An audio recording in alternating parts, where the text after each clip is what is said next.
रात का समय था, करीब 2:30 बजे।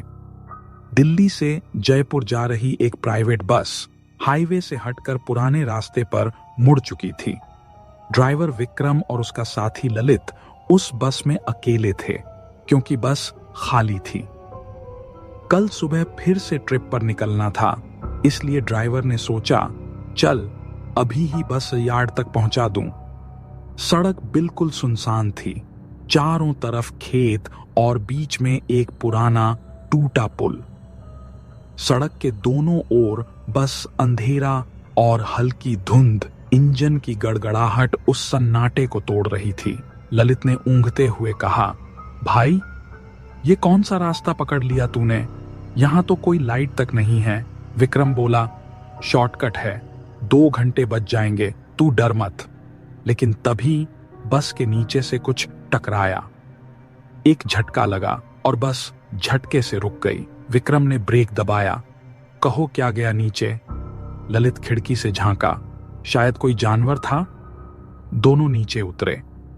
टॉर्च की रोशनी में देखा, रास्ते के बीचों बीच सफेद दुपट्टा पड़ा था, जैसे किसी ने अभी अभी गिराया हो। विक्रम ने उसे उठाने के लिए झुका, तभी पीछे से किसी के हंसने की धीमी आवाज आई, धीरे, डरावनी, लौट जाओ, अभी भी वक्त है। ललित का गला सूख गया। भाई, किसने कहा ये?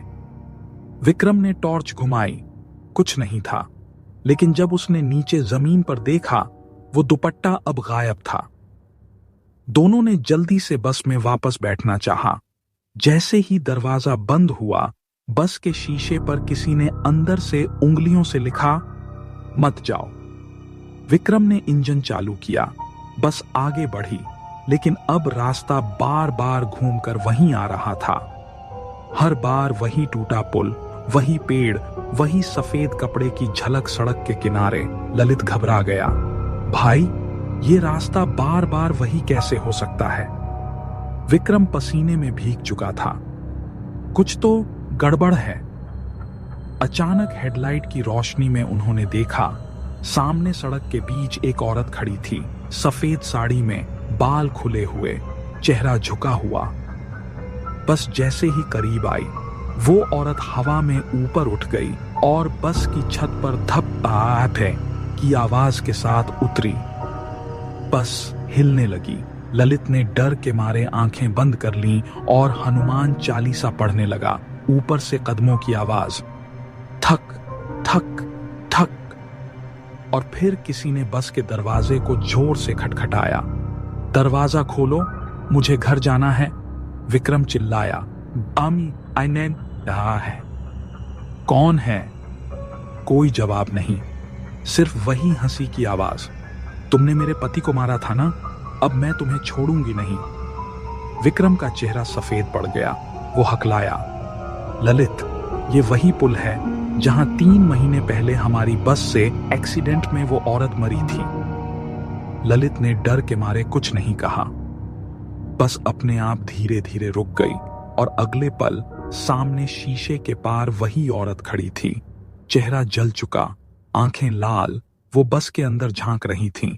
विक्रम ने कांपते हाथों से गियर डाला, एक्सीलेटर दबाया। बस झटके से चली और जैसे ही वो पुल पार करने लगे, वो औरत हवा में तैरते हुए बस के साथ साथ दौड़ने लगी। वो चिल्ला रही थी, मुझे छोड़कर क्यों भागे थे विक्रम? ललित ने देखा, उसके पैर जमीन पर नहीं थे। बस की हेडलाइट्स झिलमिलाईं और अगले ही पल वो औरत गायब। दोनों कुछ पल के लिए शांत हो गए। फिर जब उन्होंने पीछे देखा, बस की पिछली खिड़की पर उसी जलती आंखों वाली औरत की परछाई खड़ी थी, धीरे धीरे मुस्कुराती हुई।